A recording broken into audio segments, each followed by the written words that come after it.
In front of you are 3 closed containers. One is labeled nails, one is labeled screws, and one is labeled nails and screws. You know that every box is incorrectly labeled, and you would like to rearrange the labels so that each box is correct. By making only one selection from one box, how can you be sure to properly relabel each box?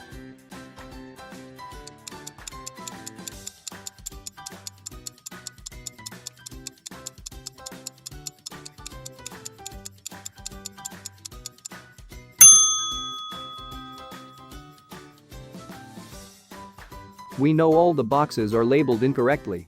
The way to correctly label all of the boxes with only one selection is to reach into the box labeled nails and screws and pull something out. Suppose you pull out a screw, which means that that box must be screws. You now know that the remaining 2 boxes are nails and screws, but since the nails box is labeled incorrectly, it must be the nails and screws, and the screws box then must actually be nails. A man is imprisoned in a 20-foot by 20-foot by 20-foot room. The walls are made of concrete, the floor is made out of dirt, and the only openings are a locked door, a window, and a hole in the ceiling.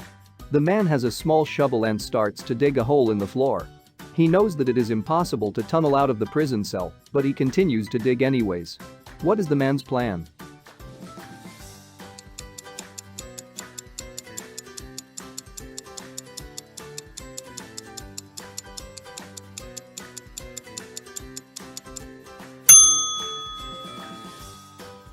All the man is trying to do is dig enough into the floor to make a pile of dirt large enough for him to stand on and reach the large hole in the ceiling. A round birthday cake needs to be shared amongst the kids at the party. How many equal-sized pieces can you cut the cake into by making only 3 straight slices with a knife and without moving any of the pieces of cake?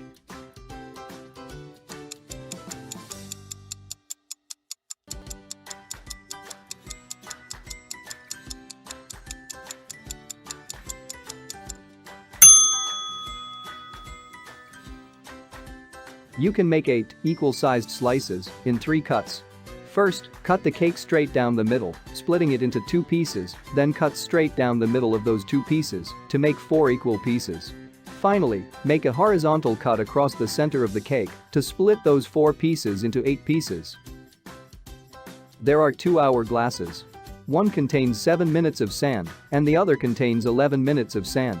Using just these 2 hourglasses, how can you precisely time 15 minutes?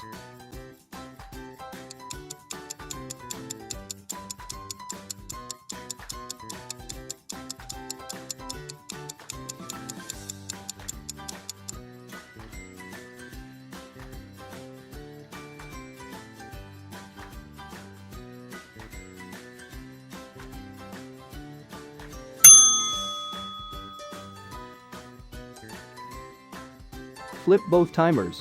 When the 7-minute timer times out, turn the 11-minute timer on its side. There are 4 minutes remaining in the 11-minute timer. Now flip the 7-minute timer and start it again at the same time you turn the 11-minute timer back up, running the remaining 4 minutes. Once the 11-minute timer is empty, turn the 7-minute timer sideways. You now have 4 minutes in the 7-minute timer. Next, start the 11-minute timer, and as soon as it is empty, you flip the 7-minute timer and run the remaining 4 minutes, bringing you to 15 minutes. An old wise man lived in a little house on the mountain. One day, 2 young girls from the town decided they wanted to fool the wise man. They took a bird with them and knocked on the old man's door. When he answered, one of the girls said to him, "Let's check how intelligent you truly are. Is the bird I'm holding behind my back dead or alive?" The old man smiled and replied, "I cannot answer you because I know you are trying to trick me." Despite knowing the condition of the bird, why wouldn't the wise old man answer the young girls?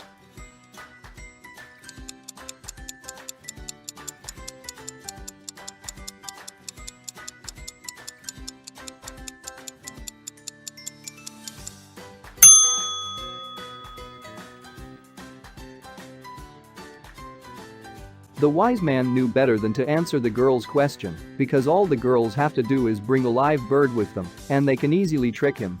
If he says the dove is alive, they will kill the bird behind their backs and show him a dead bird, and if he says the dove is dead, they will simply show him the live dove. How naive the kids were.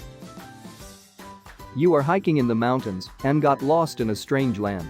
You come to an intersection where you can either go left or right. You know that one of these trails will lead you to your destination and that the other will lead you to the wrong mountain area. Standing at this fork in the trail are two men who know the direction you must take to reach your destination. You know that one of these men always tells the truth and that the other always lies. Unfortunately, you cannot remember who is who. With only one question towards one of the men, how can you be sure to make the right choice to reach your destination? In the city of Toronto, there were two barbershops, each with a single barber. The barbershop in the good part of town is clean and immaculate. The windows and floors are washed regularly and the air is always fresh. The barber is very friendly, well-dressed, always smiling, his head well-groomed, and wearing shiny shoes. The barbershop in the bad part of town is in a state of mess.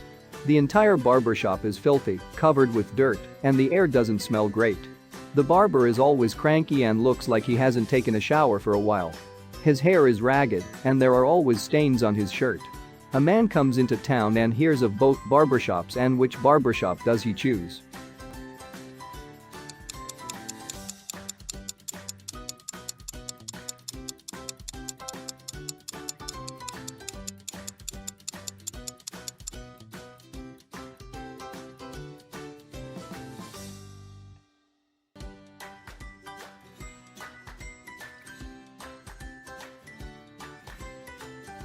To make sure you choose the correct trail, you can ask one of the two men the following question. Which path would the other guy tell me to take in order to get to my destination? If this question is asked to the truth teller, he will tell the truth and tell you the path that the liar would tell you to choose, which would be a lie and the incorrect path. If this question is asked to the liar, he will lie and tell you that the truth teller would tell you to take the path that is the wrong direction. So if you ask this question to either the truth teller or the liar, you simply go the opposite direction that they tell you and you will reach your destination. You have a 12-liter bucket, an 8-liter bucket, and a 5-liter bucket. The 12-liter bucket is full of water and the other two are empty. Without using any additional water, how can you divide the 12 liters of water equally so that two of the three buckets have exactly 6 liters of water in them?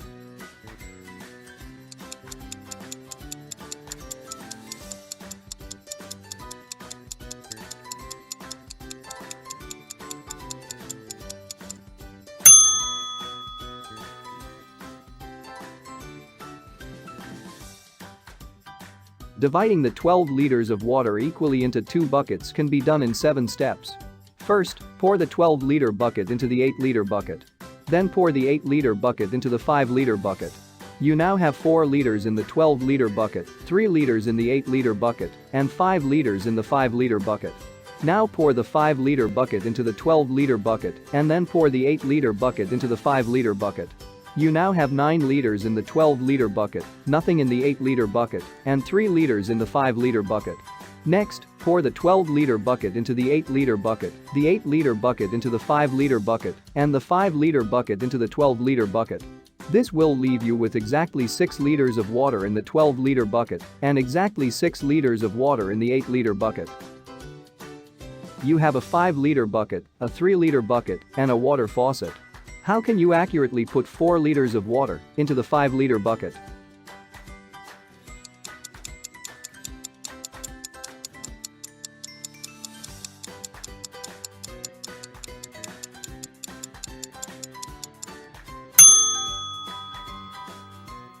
First, completely fill the 5-liter bucket. Then pour the 5-liter bucket into the 3-liter bucket until you fill the 3-liter bucket completely. This leaves 2 liters of water in the 5-liter bucket. Then dump out the 3-liter bucket and pour the 2 liters of water into it. Now fill the empty 5-liter bucket back up using the faucet and pour the 5-liter bucket into the 3-liter bucket until the 3-liter bucket is full. This will take 1 liter's worth of water, leaving you with 4 liters of water in the 5-liter bucket.